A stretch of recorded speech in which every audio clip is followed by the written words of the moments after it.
Picture this, a high-rise boardroom at twilight, the skyline glittering through floor-to-ceiling windows. A man you once trusted, wealthy, charming, and powerful, stands alone by the glass, staring at the city below. Behind him, a door opens. A figure from his past steps in, wearing an authoritative grin that radiates triumph. Her eyes gleam with the satisfaction of one who has just seized the power he believed was his. This is not just any woman, but the same pregnant wife he once abandoned for a fling. Now she's returning with a vengeance and the entire board at her back. Daniel Everly used to believe his life was a masterpiece painted to perfection. Descended from old money, he carried himself with a regal confidence that turned heads wherever he went. The Everly name had graced society pages for decades, connected to philanthropic endeavors and powerful corporate alliances. From an early age, Daniel was told he was destined for greatness. He strutted confidently through the elite circles, always mindful of how to present the best version of himself. He met Katherine at Harvard Business School. Her intelligence stunned him before her beauty did. She had grown up in modest circumstances compared to Daniel's privilege, but she brought an unflagging work ethic and a calm resolve to everything she did. Katherine was the type of person who, when assigned a group project, naturally rose as the leader without ever announcing her intentions. Her quiet confidence was mesmerizing. She aced her courses, held a part-time job, and still found time to volunteer for organizations dedicated to women's empowerment. They married soon after graduation in a lavish ceremony at the Everly estate in upstate New York. The press gushed about how perfect they seemed together. Daniel, the suave heir with an entrepreneurial spirit, and Katherine, the brilliant partner who tempered his impulsive nature. Over time, they built a life that looked as pristine on the outside as any Hollywood dream. The newlyweds launched a small investment startup, traveled internationally, and projected a sense of unstoppable upward momentum. When Katherine became pregnant, it felt like the final piece of their personal puzzle had fallen perfectly into place. They would have an heir to the Everly name, someone to carry on the legacy that had been entrusted to Daniel, and, by extension, to Katherine. They announced the pregnancy with carefully crafted grace, selecting a high-end magazine for an exclusive. Friends and well-wishers poured in their congratulations. Everything felt so secure, so right. Yet cracks form even on the most polished surfaces. As the months rolled on, the baby bump grew, and Katherine's priorities subtly shifted. No matter how supportive Daniel tried to be, a hint of restlessness took root in him. He started feeling overshadowed by the demands of fatherhood. His father had been a business titan who seldom engaged in the day-to-day aspects of family life, and Daniel found himself unconsciously mirroring that detachment. One afternoon, while attending a corporate symposium in London, Daniel scrolled through his phone, searching for a distraction. That's when he saw Cassandra's profile on a networking app. She was a venture capitalist with a knack for international deals. At least that's what her glowing bio said. Something about her photograph, her piercing green eyes, her assured posture kept him lingering on her page. Against his better judgment, he accepted her invitation to meet over coffee the next day. A few days later, he returned to New York, but his mind was still in London. Conversations with Cassandra had felt electric. She was bold, flirty, and had an almost mystical ability to make him feel like the sole object of her admiration. He tried to dismiss it as a harmless flirtation that would fade once he was back to normal life with Katherine. But he was wrong. The next time Cassandra visited New York for a conference, Daniel set aside an entire afternoon for her. He told Katherine he had business to handle, an investor meeting that required his utmost attention. She believed him, because up to that point, Daniel had given her no reason not to trust him. And so, in a five-star restaurant, hidden away in the corner of Manhattan, he and Cassandra raised their champagne flutes to a friendship that would soon become an all-consuming affair. The guilt began to nibble at the edges of his conscience, but he found ways to justify it. Katherine was always busy with prenatal appointments, baby shopping, and finalizing deals for their joint startup. She was often exhausted by evening, drifting off to sleep early. Meanwhile, Cassandra was spontaneous, alive with passion and an eagerness to push boundaries. He convinced himself he could keep both the stable married life with Katherine and the thrill of a clandestine liaison with Cassandra. But secrets are corrosive. They erode the mind until one day the lies you've strung together form a noose around your neck. Daniel had no clue that his carefully separated worlds would soon collide, obliterating the perfect facade he had spent his entire life constructing. Katherine began to notice the slight changes in Daniel's behavior first. He seemed more distant, more absorbed in his phone, and oddly fidgety whenever she entered the room unannounced. He started working late, more often using vague terms to describe big projects that never materialized into actual deals. When she asked him how the meeting went, he deflected, providing an avalanche of business jargon that sounded strangely hollow to her well-trained ear. At first, she chalked it up to nerves about impending fatherhood. After all, she felt her own anxieties skyrocketing daily. Their combined responsibilities, business, pregnancy, social obligations, were enough to wear down even the strongest relationship. But a gnawing doubt persisted. Her intuition told her something bigger was amiss. One evening, Katherine discovered a receipt in his jacket pocket from a small jewelry store in Manhattan. The date on the receipt was a day she knew Daniel was supposed to be in Boston for a business trip. She confronted him casually over dinner. "Honey, I found this in your pocket. Did you buy something special for the baby?" He froze his fork, hovering above his plate as though suspended in time. His eyes flickered with panic, but only for a millisecond.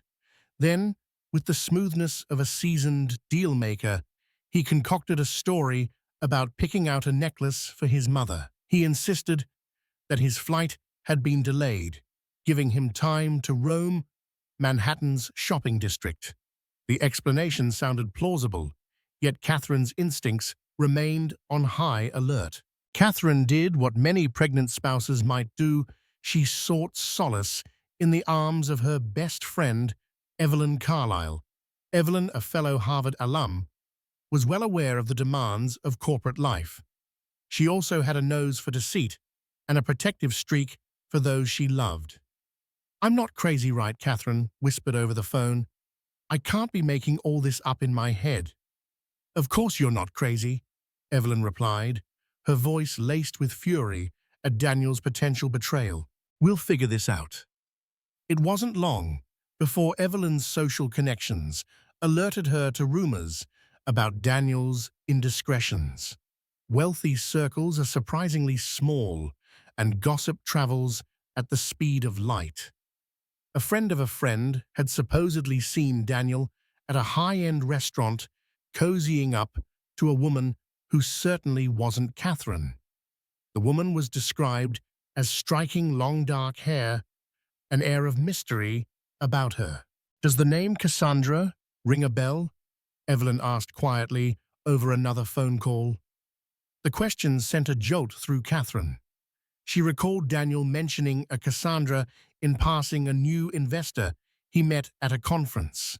He spoke glowingly of her entrepreneurial prowess, but had always been vague about their interactions.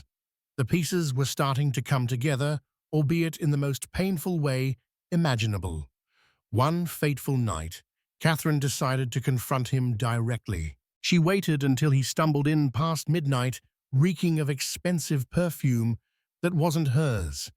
She stood in the living room, her round belly, a potent reminder of the future they were supposed to be sharing. "Daniel," she said softly, "we need to talk. Please, don't lie to me." His eyes flicked from the baby bump to her resolute stare. He tried to speak, but words failed him. Seeing the tears already brimming in her eyes, he realized the time for deception was over. Slowly, haltingly, he confessed to his affair with Cassandra. He insisted it was just physical, a momentary lapse. He swore he'd end it immediately. Katherine was beyond devastated. She felt as though the floor had dropped out from beneath her, leaving her free-falling into a dark abyss. The heartbreak was searing, and her unborn child fluttered inside her, a reminder that she had to think beyond her own pain. She insisted Daniel move out temporarily. She needed space to grapple with this betrayal and to protect her mental health during the final stages of her pregnancy. For a moment, Daniel seemed remorseful, torn between his responsibilities as a husband and father and the magnetic pull of Cassandra's allure. But as soon as he stepped out of their home, it was Cassandra to whom he ran. She welcomed him with open arms, offering comfort, passion, and what he perceived as unconditional acceptance. Thus began a tragic separation. Katherine moved in with Evelyn, who provided emotional support and ensured her friend didn't slip into despair. Daniel, on the other hand, sank deeper into Cassandra's world, private jet excursions, glamorous parties, and a liberating sense of escape from the stifling responsibilities that came with fatherhood. He told himself this was temporary, that he'd make things right someday. But each day that passed only deepened the gulf between him and Katherine. Still unknown to both Daniel and Cassandra, fate had plans of its own. The secrets they were weaving would circle back at the least expected moment, bringing consequences far greater than any of them could imagine. A few months later, the rumor mill exploded. It started with a scathing blog post by an anonymous insider close to the Evelyn family. The post detailed Daniel's affair, the heartbreak of a pregnant wife, and the lavish lifestyle he was living with his mistress. Within hours, it went viral across multiple social media platforms. Tabloids pounced on the story, plastering it across front pages with headlines like, "Heir to Evelyn Fortune abandons pregnant wife for mystery lover." Katherine's phone rang off the hook. Reporters camped outside her temporary apartment. Paparazzi followed her to doctor's appointments, shouting intrusive questions about Daniel's infidelity. She did her best to ignore them, focusing on her health and the child she was about to bring into the world. Her own family was furious with Daniel, urging her to seek a divorce. They wanted her to protect herself and the baby, physically and legally. Daniel, meanwhile, reveled in the infamy at first. Cassandra spun the scandal in a way that made him feel like a misunderstood rebel. She fed him lines about forging his own destiny away from the suffocating expectations of his family. But soon, the negative press began to affect his business ventures. Investors pulled out of deals, uncertain about the stability of Evelyn Enterprises. Even some of Daniel's oldest allies distanced themselves. Reputation means everything in the corporate world, and Daniel's was becoming radioactive. Desperate to control the narrative, Daniel hired a high-profile PR firm run by a certain James Caldwell, a veteran consultant rumored to have handled image crises for Warren Buffett and Mark Cuban in the past.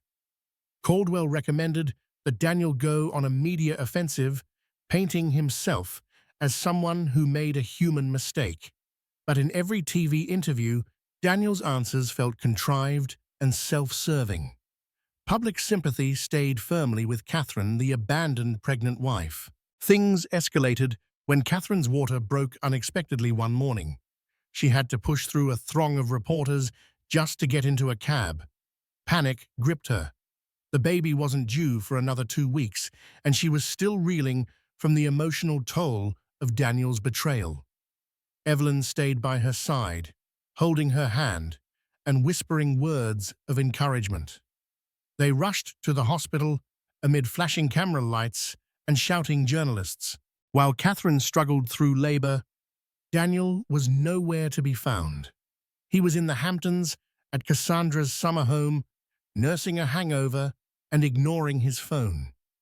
When he finally checked his messages hours later, he discovered a deluge of missed calls from Evelyn and Katherine's parents. By the time he arrived at the hospital, their daughter Isabelle had already been born. Katherine refused to see him. Evelyn served as a gatekeeper, demanding that Daniel leave. Feeling guilty, yet indignant, he shouted at Evelyn, blaming her for turning Katherine against him. The hospital corridor turned into a stage for a public shouting match that had onlookers gasping. Eventually, security intervened, ushering Daniel outside. He stood in the drizzling rain, grappling with the gravity of what he'd done. He had missed the birth of his own child. For a few days, Daniel spiraled. He drowned himself in alcohol, ignoring calls from his family and business associates. Cassandra tried to comfort him, but her brand of solace felt hollow. He was forced to confront a painful truth. The baby's arrival had changed everything. No matter how entangled he was with Cassandra, a part of him yearned to hold his daughter, to be there for those first precious moments of her life. Still, the memory of Katherine's devastated face and the reality of public scorn kept him away. He convinced himself that time would heal the wounds, that eventually he'd patch things up with Katherine and co-parent. But he had no idea how drastically the power dynamics would shift in her favor, or how determined Katherine was becoming to forge a new path on her own terms. In the weeks following Isabelle's birth, Katherine found herself propelled by a fierce maternal instinct. She was determined not to let heartbreak consume her. With Evelyn's unwavering support, she threw herself into caring for her newborn and salvaging the business ventures she had built alongside Daniel. She recognized that Evelyn Enterprises might be lost to Daniel's reckless decisions and tarnished name, but she still had her own entrepreneurial spirit and formidable network from Harvard. While Daniel spiraled, Katherine quietly orchestrated moves that would secure her financial independence. She reconnected with former classmates and professors, exploring new opportunities. One of her mentors at Harvard, Professor Amelia Thompson, was known for investing in promising women-led startups. Upon hearing Katherine's plight, Amelia offered a partnership that would provide capital for a new venture focusing on women's healthcare products, an idea Katherine had been toying with ever since she discovered the flaws in prenatal care during her own pregnancy. In parallel, Katherine's relationship with the Evelyn family board took an unexpected turn.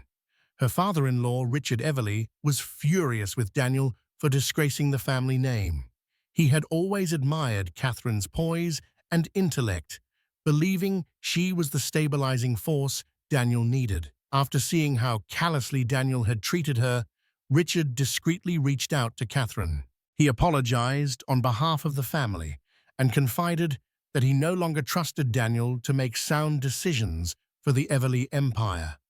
"If you're open to it," he said, voice laden with sorrow, "I'd like to appoint you to the board of Evelyn Enterprises.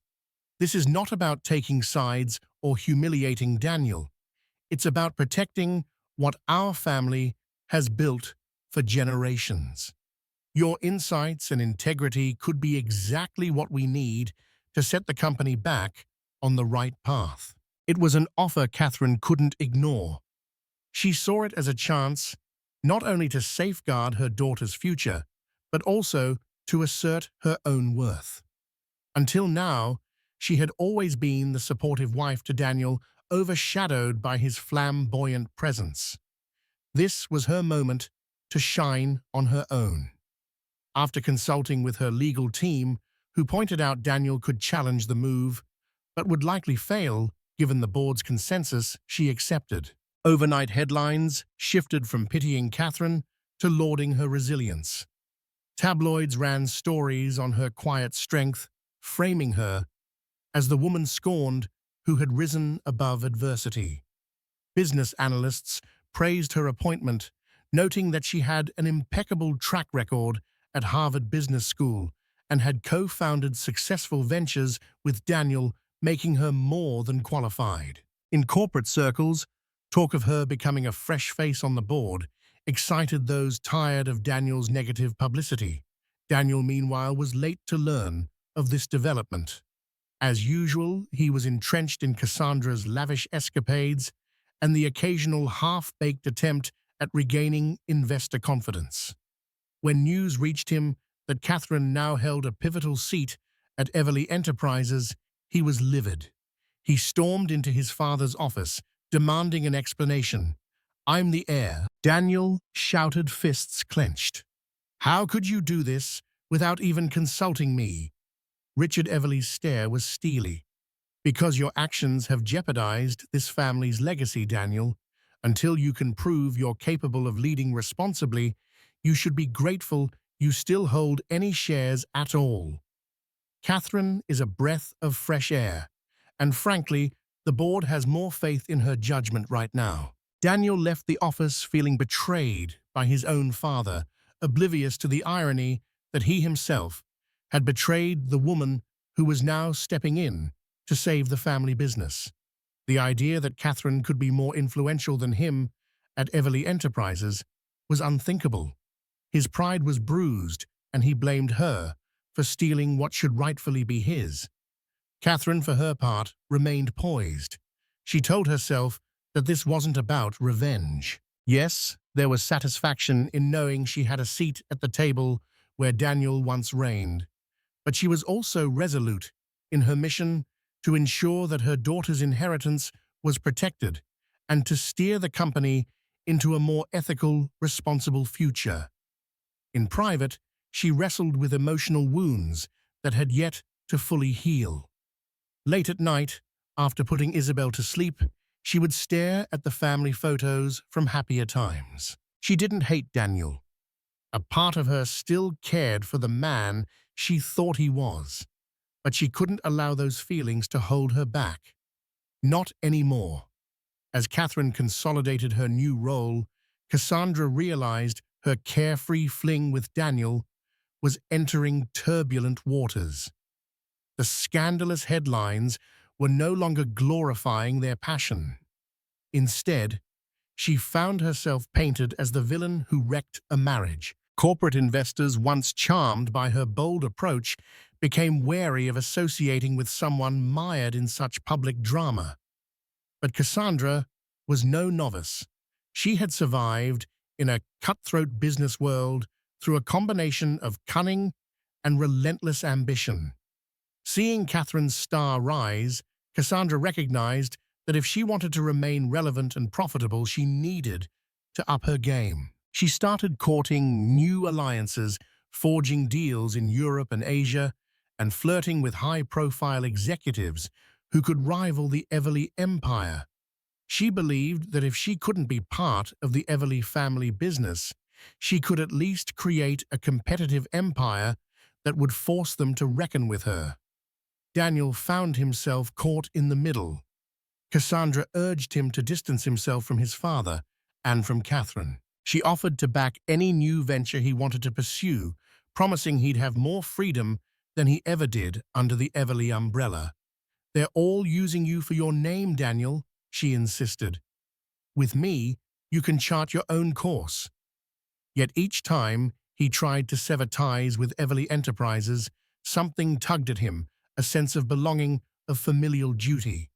For all his faults, Daniel still wanted to prove himself worthy of the Evelyn legacy. He also couldn't shake the fact that Katherine now had the ear of the board. He hated the idea that she might be overshadowing him, deciding the company's direction without his input. Still under Cassandra's persuasion, Daniel took a leap. He announced he was starting a new venture capital firm aimed at disruptive technologies, Evelyn Venture Partners. He tried to leverage the Evelyn name without the board's permission, which promptly led to a legal battle. The board, guided by Katherine and Richard Evelyn, contended that Daniel had no right to use the Evelyn brand for a business outside the family's scope.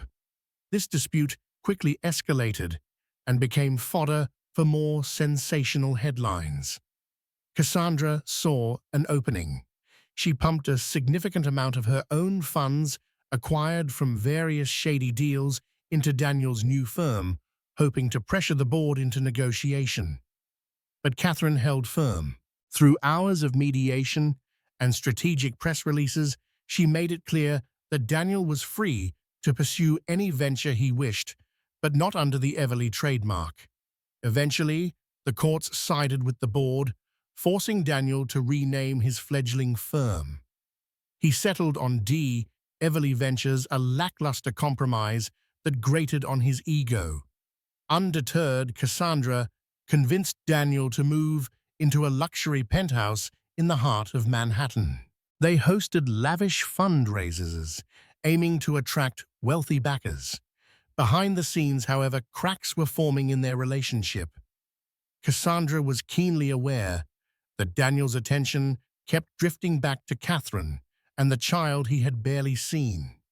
At times, Daniel would vanish for hours, parked outside the house where Katherine and Isabelle lived, yearning for a chance to glimpse his daughter. He never worked up the courage to knock on the door. Inevitably, tensions between Daniel and Cassandra soared. She belittled him for his indecision, scolding him for not focusing on their business empire. He accused her of using him as a stepping stone for her own ambitions. Their once passionate romance devolved into shouting matches in gilded rooms, with neither party willing to acknowledge that the relationship had become toxic. All the while, Katherine quietly gathered respect in board meetings. She spearheaded new initiatives in sustainable energy, a passion project she'd been nursing for years, and worked on philanthropic endeavors to reclaim some of the goodwill lost to Daniel's scandal. Employees admired her for her work ethic and her genuine concern for corporate responsibility. Profits started to rebound as investors, seeing a stable and visionary leadership, returned to the Evelyn fold. What none of them knew was that the biggest twist was yet to come. A shift in legal documents, combined with a revelation from Richard Evelyn's personal attorney, would soon upend the balance of power once more, and it would force Daniel, Cassandra, and Katherine to face the fallout of their choices. The Evelyn empire was more than just a conglomerate of businesses. It was also a labyrinth of legal structures, trusts, and carefully placed investments. The patriarch Richard Evelyn had always been meticulous in ensuring that the family legacy was protected from errant heirs or hostile takeovers. One afternoon, as Katherine waded through financial statements in the boardroom, she was handed a sealed envelope from the family's personal attorney, a man named Michael Addison, who had a long history with the Evelyn dynasty. Inside were documents revealing that a substantial portion of Evelyn Enterprises' shares had been placed in a trust under Richard's name, with the power to reassign them at his discretion. In the event that the heir Daniel proved unfit or unethical to lead, those shares could be transferred. The documents, signed years ago, showed that Richard was seriously considering exercising this power if Daniel did not reform his ways. Katherine's heart pounded as she read further. A signature line indicated that Richard could name a primary custodian or beneficiary to manage the shares in his stead. And in handwriting that looked fresh, not old, she saw her own name. She would hold a critical block of shares, enough to dictate the direction of the entire board, enough to control the future of Evelyn Enterprises. When she confronted Richard, he sighed heavily and led her into his private study.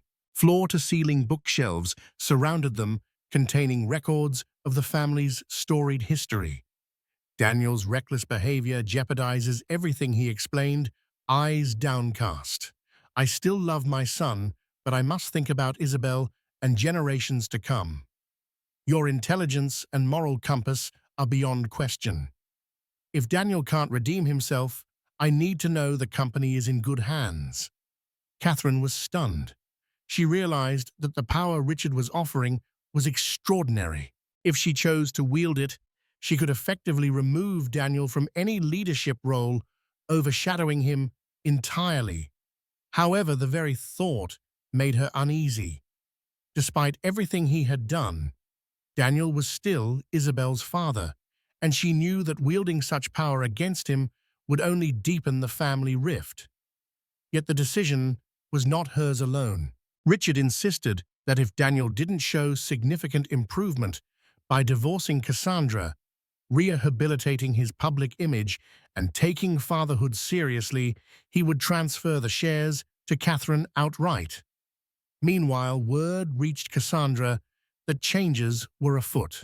She heard whispers that Katherine was poised to gain significant influence over the board. Fear gripped her. If Katherine held that many shares, Daniel would be neutered as a business force. Cassandra worried that her own investments in Evelyn Ventures would crumble if Daniel was cut off from the Evelyn capital stream. Determined not to lose her golden ticket, Cassandra hatched a plan. She began orchestrating a personal smear campaign against Katherine, feeding tabloids fabricated stories about Katherine's past relationships and questionable business dealings. She even tried to bribe employees at Evelyn Enterprises to leak internal emails that could be taken out of context, painting Katherine as manipulative. But the employees were fiercely loyal to Katherine, and the attempt largely failed. At the same time, Cassandra launched an all-out charm offensive on Richard Evelyn. She mailed expensive gifts to his mansion, expressed sudden interest in philanthropy, aligned with his favorite charities, and managed to wrangle an invitation to a high society gala he was attending. She cornered him in a conversation about corporate social responsibility, trying to appear sympathetic to the Evelyn family's philanthropic ethos. But Richard saw through it. He understood Cassandra's motives, and while he remained civil, he made it clear that she had no place in the Evelyn future he envisioned. "Keep your gifts," he told her in a clipped tone at the gala. "We measure loyalty and character in this family, not champagne bottles." Daniel, caught between the crossfire, struggled to keep up appearances. He held private meetings with Richard, begging for another chance. "I'll leave Cassandra," he insisted, even though he'd said those words before. "I just need time to sort things out." Time was running short. Katherine, by now, was regularly attending board meetings, proving her leadership abilities. Even the oldest board members, who had once favored Daniel, purely because of his bloodline, found themselves impressed by Katherine's vision and strategic thinking. Talk began to circulate that if Richard officially passed down the shares to her, she would become the de facto head of Evelyn Enterprises, overshadowing Daniel once and for all. And so the stage was set. The final battle for the soul of the Evelyn Empire and the hearts of those involved drew near. Unbeknownst to Daniel and Cassandra, Katherine was about to be handed a pen that could either sign a path of reconciliation or a permanent break. Tensions peaked on a warm summer evening at the Evelyn estate, where Richard insisted on hosting a family gathering for Isabelle's first birthday. Family in this case included Daniel Katherine, their baby Richard, and a few cousins who had stayed loyal through the scandal. Despite the hostility, everyone understood the significance of Isabelle's first birthday, symbolic of a new generation and a chance, however slim, at healing old wounds. Katherine arrived early, with Isabelle in her arms. The staff had decorated the manicured gardens with pastel balloons and ribbons, all bearing the Evelyn crest. Soft music played from hidden speakers among the rose bushes. Against her better judgment, Katherine felt a flicker of nostalgia. She remembered happier days with Daniel in this very garden, planning a future that now seemed so different from what had unfolded. Daniel showed up late, unshaven, and visibly anxious. He was alone. Cassandra, by some unspoken understanding, was not welcome. At first, he hesitated at the threshold, uncertain if he should even be here. But the sight of Isabelle's chubby cheeks and wide eyes disarmed him. He approached, tentatively bracing for Katherine's rebuff. Yet Katherine merely looked at him with a sad gentleness. "She's your daughter, Daniel," she said, handing Isabelle over. Isabelle studied her father's face curiously before giggling. The moment was heart-wrenchingly pure, contrasting sharply with the complicated mess they'd made of their adult lives. As the party proceeded, Richard stood to make a toast. Glass in hand, he addressed the intimate gathering, praising Katherine's resilience and welcoming everyone to celebrate Isabelle's milestone. Then, in a carefully orchestrated pivot, he made an announcement that would change everything. "I've reflected long and hard on the future of our family's legacy," Richard began, voice shaking slightly. "And I've come to a decision. Should Daniel not break ties with Cassandra and show immediate commitment to this family, I will legally reassign a majority of my shares to Katherine. This is not a punishment, but a necessity for the preservation of all we hold dear." A stunned silence ensued. All eyes landed on Daniel. The shock on his face was palpable, though perhaps not entirely unexpected. The hush broke when Daniel slammed his champagne glass onto the nearest table shards, scattering across the pristine tablecloth. "This is how you repay me," he spat, glaring at his father and then at Katherine. His cheeks reddened with anger, tears threatening to break through. "You think I don't care about my daughter? You think I'm incapable of change?" Everyone looked away, awkwardly, except Katherine. She stepped forward, placing a gentle hand on Isabelle's head. "It's not about what I think," she said softly. "It's about what you've shown us. I begged you to come home to be here for Isabelle's birth. You chose Cassandra, and now we're all paying the price." Daniel trembled with a mixture of rage and regret.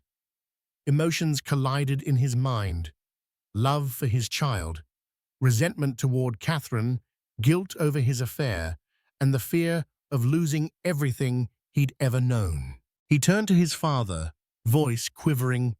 "You can't do this to me. I'm your son." Richard sighed, as though the weight of the entire world pressed on his shoulders. "I can, and I will, Daniel. I want to see you succeed, but not at the cost of this family's soul." Turning on his heel, Daniel stormed off, ignoring the pleas of cousins who tried to calm him.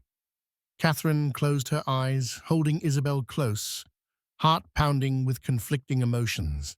That night, Daniel confronted Cassandra in the penthouse, a roar in his voice. "It's over," he declared. "If I don't leave you, my father will sign everything over to Katherine. I'll be left with nothing. Do you understand what that means?" Cassandra, who had been sipping wine on the leather sofa, placed her glass down carefully. "You'll be left with nothing. Or you'll be left with me." Her eyes narrowed in anger. She rose to her feet, stepping toward him. "I gave up everything to be with you, Daniel. My reputation, my connections. I even poured millions into your new firm. and now you want to throw me away just because Daddy threatened you." Daniel pulled at his hair in frustration. "I never asked you to do all that," he muttered. "Look, I need time to figure this out." Cassandra's voice turned icy. "Time is something you don't have. Choose right here, right now." In that moment, Daniel finally saw the truth. Cassandra's love was contingent on his success on the power he wielded. Katherine, on the other hand, had always been the silent champion who stood by him through thick and thin. He realized how grotesquely he'd betrayed that kind of love. But as often happens with tragic figures, realization came too late. His indecision enraged Cassandra. She lashed out, accusing him of cowardice and painting Katherine as the master manipulator. They yelled until exhaustion, neither side willing to back down. In the early hours of the morning, Cassandra packed her bags and walked out, slamming the door behind her. For once, Daniel let her go without chasing after her. In the weeks that followed, Daniel attempted to make amends, but his efforts were clumsy. He sent expensive gifts to Katherine, tried to schedule visits with Isabelle, and offered to attend family therapy. Katherine hesitated, torn between the man who was Isabelle's father and the man who had shattered her trust. Despite her emotional turmoil, she had a corporate empire to guide. The board was pressuring Richard to make a definitive decision about the share transfer. The final blow came when Cassandra, in a fit of vengeance, sold her insider knowledge to a competitor. She provided details about Daniel's prospective venture deals, effectively killing off any potential partnerships. Investors fled, and within a month, Evelyn Ventures was on the brink of collapse. Ironically, Daniel's attempt to strike out on his own had left him more dependent on his father's mercy than ever. With Cassandra out of the picture, Daniel's public image marginally improved, but the damage was done. The board saw him as unstable. They wanted reassurance in the form of a strong leader, someone who wouldn't be swayed by personal scandals. Richard, after observing Daniel's self-destruction with heavy heart, finally made the call. One chilly autumn afternoon in the same boardroom that once belonged squarely to Daniel's domain, Richard signed the documents granting Katherine control over a substantial block of Evelyn shares. Several board members were present, along with Michael Addison, the family's attorney, to witness the official transfer. The moment Richard's pen lifted from the paper, a hush settled over the room. Katherine was now the second most powerful person in Evelyn Enterprises, just behind Richard himself. But even that dynamic was tenuous, as Richard's intention was to eventually cede most of his authority to her. Daniel was conspicuously absent from the meeting, though he had been informed of it. Michael Addison slid the final copy of the paperwork toward Katherine. "Congratulations, Mrs. Evelyn," he said, a note of solemn respect in his voice. "With these shares, you effectively control the deciding vote on corporate matters." Katherine felt an odd mixture of triumph and sorrow. She recalled the days when she and Daniel had dreamed of being a power couple, leading Evelyn Enterprises to new heights. Instead, here she was alone. She forced a polite smile and shook hands with the board members, each offering quiet congratulations tinged with pity for the personal battles she had endured. After the meeting, she retreated to her new office, a space that had once been Daniel's. She stood by the large windows, gazing at the skyline. The city that had once felt like a place of infinite possibilities now felt subdued, a testament to the cost of ambition and betrayal. A soft knock at the door startled her. She turned to see Daniel looking haggard but determined. He stepped inside cautiously. "So it's done," he said, voice barely above a whisper. She nodded, unsure of what to say. They stood in silence for a long moment, the tension heavy between them. Finally, Daniel broke the silence. "I know you have every reason to hate me, but I'm here for Isabelle. I want to be part of her life, Katherine. Please don't shut me out." Katherine studied him. This was not the arrogant, carefree Daniel she once knew. This was a man stripped bare by his own mistakes. She took a deep breath, remembering the hospital room, where he was absent, the lonely nights, the public humiliation. Yet for all his flaws, he was still Isabelle's father, and she didn't want her daughter growing up without him. "I won't shut you out," she said quietly, "but rebuilding trust will take time. If you're serious, you'll have to prove it." Daniel let out a shaky breath of relief. "I will. I promise." But promises were cheap. Katherine had heard them before. The difference now was that she held the reins of power. She could protect herself and Isabelle from the chaos Daniel brought.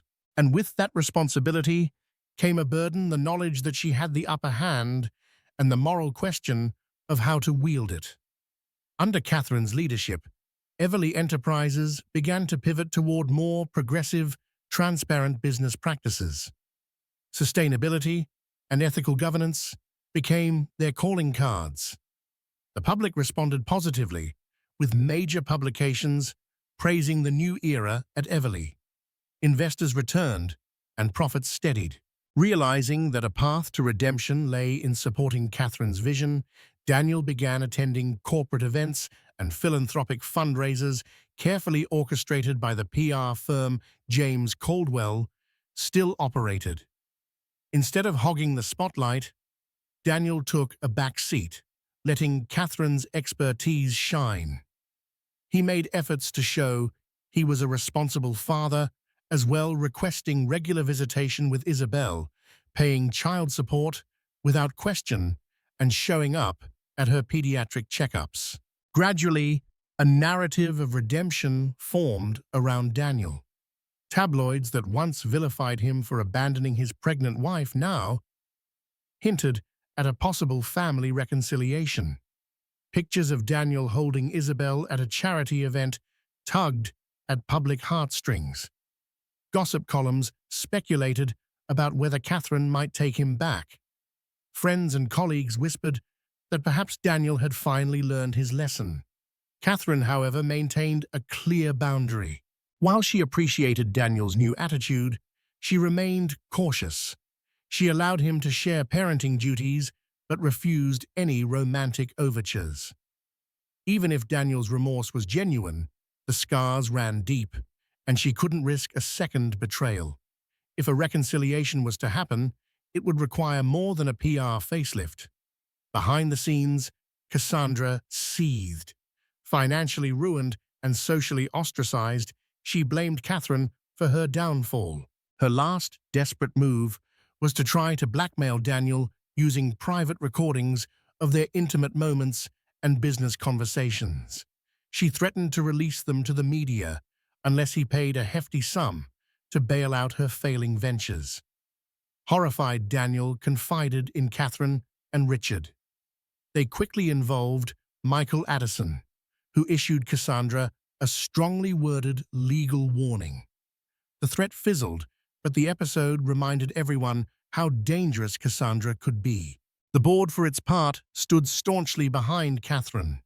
Even those who had initially viewed her as an outsider respected her aptitude for crisis management. An important corporate lawyer affiliated with Evelyn Enterprises told a journalist off the record, "Katherine Evelyn has done more to restore confidence in the family brand than any heir in recent memory. Her leadership is exactly what Evelyn needed." With Daniel's public image stabilizing, the question loomed, would Richard pass the baton fully to Katherine, or would he give Daniel one last chance? As Isabelle approached her second birthday, Richard summoned both Katherine and Daniel to a private meeting in his study, a place that had become a crucible for so many pivotal family decisions. Richard stood behind his oak desk, hands clasped, shoulders weighted by the choices he had to make. Katherine sat in a high back chair to the left, Daniel to the right, mirroring the tension that still lingered between them. "You both know I won't be here forever," Richard began. "My hope was always that you, Daniel, would assume control of our legacy, but life has a way of reshaping our plans. You and Katherine need to figure out a path forward for Isabel's sake and for Evelyn Enterprises." He gestured to a folder resting on the desk. "Inside are documents that finalize the transfer of all my remaining shares. I've made my decision. I'm retiring. Katherine will assume full leadership. Daniel, you'll retain a minority share enough to keep you involved, but not enough to override board decisions. This isn't negotiable." Daniel hung his head, a swirl of emotions crossing his face. Regret, resignation, and perhaps a glimmer of acceptance. He nodded. "I understand." Catherine's heart pounded. She had prepared herself for this possibility, but the magnitude of controlling an entire family empire was terrifying. She wanted to look Daniel in the eye to see if he would fight her or resent her. Instead, she found him staring at the floor, lost in thought. "I won't stand in the way," Daniel said, his voice subdued. "I've done enough damage. You've more than proven your abilities. I just want to be a good father to Isabelle." Katherine swallowed hard. This was the moment that would define their future dynamic. She rose from her chair and spoke carefully.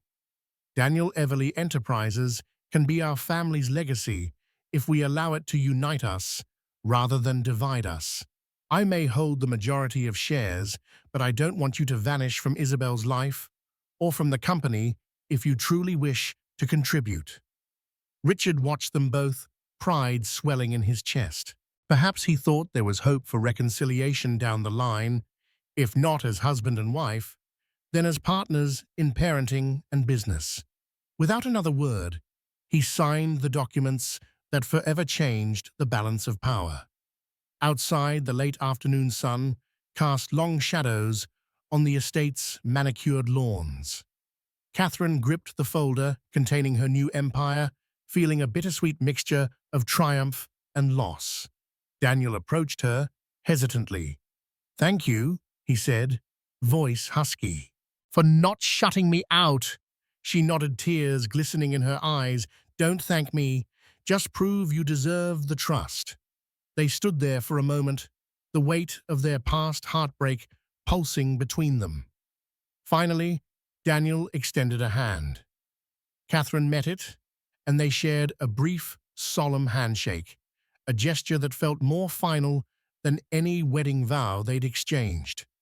6 months passed, and the world saw an Evelyn Enterprises transformed. Katherine's leadership spurred an era of transparency and innovation. She appointed a diverse team of executives, championed eco-friendly initiatives, and invested in community programs. The media labeled her the visionary of corporate renewal. Daniel, meanwhile, found a measure of solace.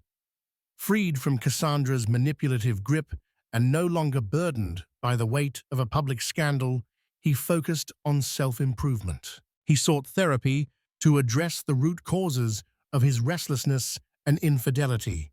He even volunteered at community centers, drawing on his experience to mentor youth who needed guidance. With time and therapy, Daniel and Katherine found a workable co-parenting relationship. Every weekend, Daniel took Isabelle to the park, pushing her on swings and introducing her to the simplest of joys. Sometimes Katherine joined them, and while the atmosphere was not free of tension, a cooperative spirit prevailed. At board meetings, Daniel participated in discussions, but deferred to Katherine's final judgment. He recognized that she possessed the level-headed strategy and ethical grounding that Evelyn Enterprises needed. For the first time in his life, Daniel felt a sense of relief at not being the sole heir expected to carry the family's fortunes. The pressure was gone, and with it some of the arrogance that had plagued him. He was learning to find dignity in contributing rather than dominating. Across town, Cassandra tried one last gambit to resurrect her fortunes. She staged a press conference claiming she had been a victim in the entire ordeal. But the public had moved on, uninterested in her elaborate self-justifications. Investors saw no merit in her new ventures. In the end, she packed her things and left for a quieter life, abroad, haunted by her own ambition. Katherine thrived, though not without challenges. Balancing single motherhood with running a corporate empire demanded every ounce of her energy and intellect. She discovered new depths to her fortitude, calling on her friends, especially Evelyn Carlisle, for support. Nights were long, and mornings came too early, but the sight of Isabelle's smiling face gave her strength. When doubt threatened to overwhelm her, she remembered the hardships she'd faced and the responsibilities she now carried. In those moments, she felt an unbreakable resolve blossom within her, and in the corners of her heart, Katherine harbored a cautious hope. She didn't see a romantic reunion with Daniel on the horizon. Too much had happened for that. But she did see a future where Isabelle would grow up with two caring parents. Perhaps one day, she and Daniel might truly be friends. For now, she was content to let the scars of the past heal at their own pace. On a warm spring afternoon, Katherine stood in the same boardroom where she had first been given the seat of power. The sun streamed through the floor-to-ceiling windows, illuminating the sprawling city below. New interns bustled in the hallways, enamored with the storied Evelyn name and the woman who had revitalized it. Staring at the panoramic skyline, Katherine allowed herself a small, grateful smile. She had fought for her dignity, rebuilt her life, and secured a legacy for her child. Far below, Daniel walked out of the building, Isabelle perched on his shoulders, giggling at the skyscrapers that seemed to tickle the clouds. As father and daughter passed by onlookers, no one recognized the man who had once been at the center of a sensational scandal. He was simply Dad carrying his child as she squealed with delight, and that Daniel realized was worth more than all the fortune and fame he had once craved. In the end, Katherine stood where few expected her to be, at the helm of a mighty empire. Daniel began anew, building a life free from the shadows of betrayal and regret. And through it all, Isabelle grew in a world shaped by both parents, one who had learned the power of loyalty the hard way, and another who had come into her power with grace. Their story wasn't neat or perfect, but in its messy reality, there was genuine hope for something better. And in that hope lay the redemption they all sought. This story stands as a vivid reminder that power isn't just about titles or boardroom votes. It's about integrity, resilience, and the choices we make under pressure. Daniel thought he could have it all: wealth, status, and a secret mistress, but fate taught him a lesson about what truly matters. Katherine might have seemed like the underdog, but her quiet strength and moral compass led her to triumph and protect the legacy for her daughter's future. If you found yourself swept away by this tale of betrayal, ambition, and redemption, don't let the journey end here. Hit that like button, share this video with your friends, and subscribe to our channel for more compelling stories that dig deep into the human condition. Every share helps us bring you more drama, more lessons, and more hope in life's toughest moments. Until next time, remember, true power is rooted in character, and redemption is always possible.